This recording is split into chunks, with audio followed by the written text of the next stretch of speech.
Last surname, Pope, P-O-P-E. First name, John, J-O-H-N. Thank you.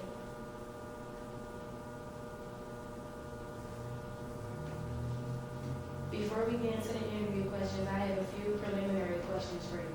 Can you tell me what date you worked at RCA and what was your job title? The date I worked at RCA, I started in RCA May 15th, 1950, as a production supervisor in the component division, and retired in 1986 as a deputy project manager. And that was April 1st, 1986. Thank you.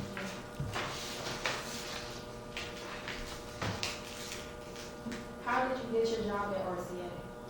I answered an ad in the paper. It was an ad in the paper for a production supervisor.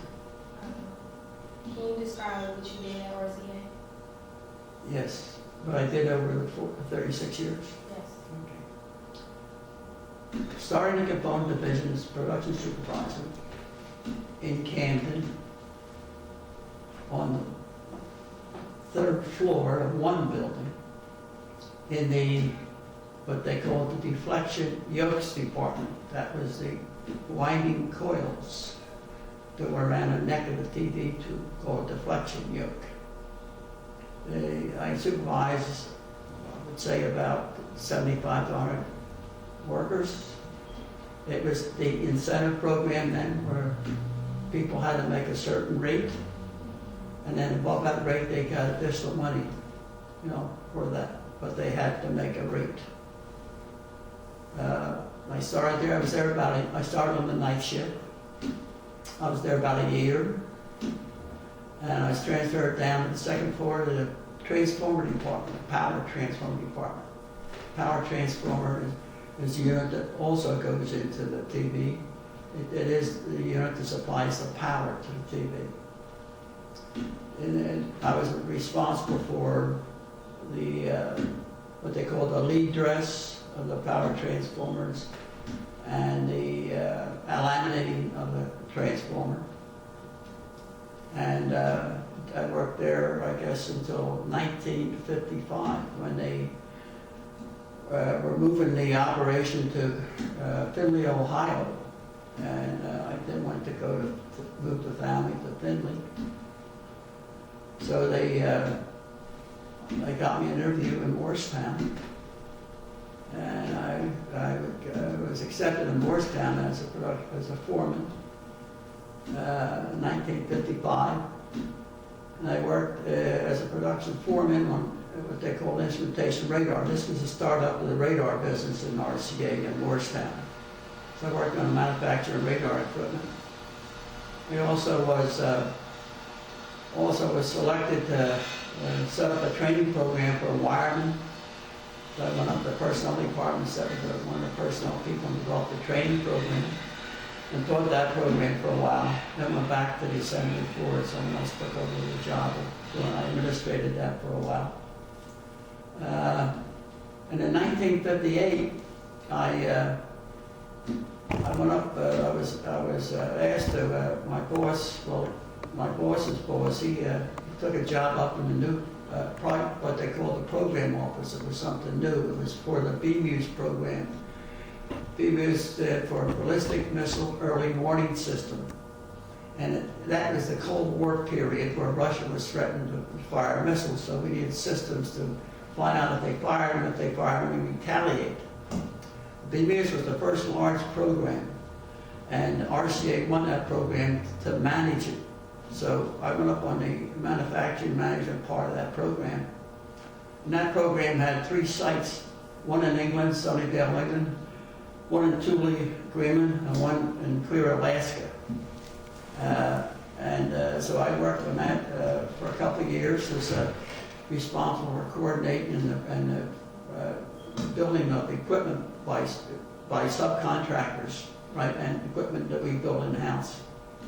It was primarily a product type thing. There was a lot of scheduling, follow-up, find out why something wasn't done, and all that sort of thing. And in I worked for a man called Bill Butler, and at that time, Art Malconey was the head of RCA, vice president. He was known as a real good, hard-nosed executive. And I guess it was 1961,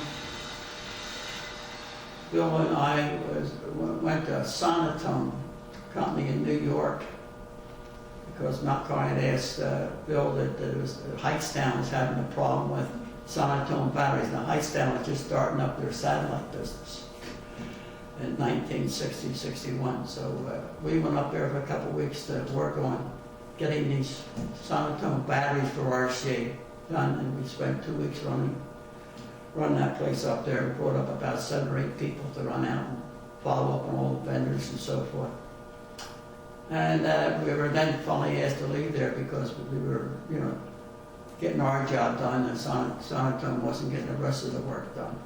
So go back to Morristown, and I guess several months after that, got an assignment to go up to Heightstown. Heightstown was just starting up and had a lot of business, and things weren't getting done, wasn't organized. We weren't organized the product manufacturing part of that program. And we had maybe about Bill and I, and then about a dozen other people, in getting things, writing programs, schedules, and so forth, working with the engineering departments.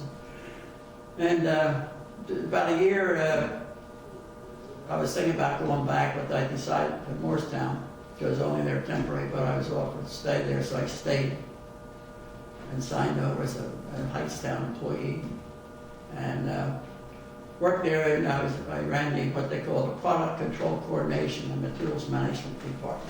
I managed about, I guess, 50, 60 people who were working on the job, and that involved getting the product done. In other words, it was the interface with everybody, engineering to the end, so it was shipped, and subcontractors and so forth. It's kind of product control. You have to stay after, you have to follow up with schedules. You have to know why the schedule wasn't met, why they didn't do it, what they need to do it, and so forth, this sort of thing, it was so a very interesting job. For the most part, part of that job was really, in the beginning, the first year I was there, temporarily setting the whole thing up, setting all the procedures up and schedules, getting everybody to work together, coordinate things. And so 1966, I returned to Camden. Decided to come back because I was commuting from Morristown to Heightstown. It was 4 or 5 years. And I hired on in Camden with Bill Butler. He had left the year that it was up, and he was working down in Camden, and he was working on a program office called Red Eagle, Red Fox. It was secure communication equipment. And so I hired on as a manager. I was a manager up in Heightstown. I hired on as a manager of the manufacturing programs. And I worked out. I came back to Morristown. We had some equipment being built in Morristown. I stayed in Morristown about 6 months trying to get this certain equipment out, and then came back to Camden. And about 1968, 69, they asked me to go up on a program called P3C. What P3C was, P3C was an aircraft, P3C Orion, and it was what they called anti-submarine aircraft. It was a Lockheed Electra aircraft, which had jet and propellers, and it could cruise at a lower speed than the jet could. Cruise, I think, at 200 miles an hour or so. And so what that did was survey the oceans for submarines and pinpoint.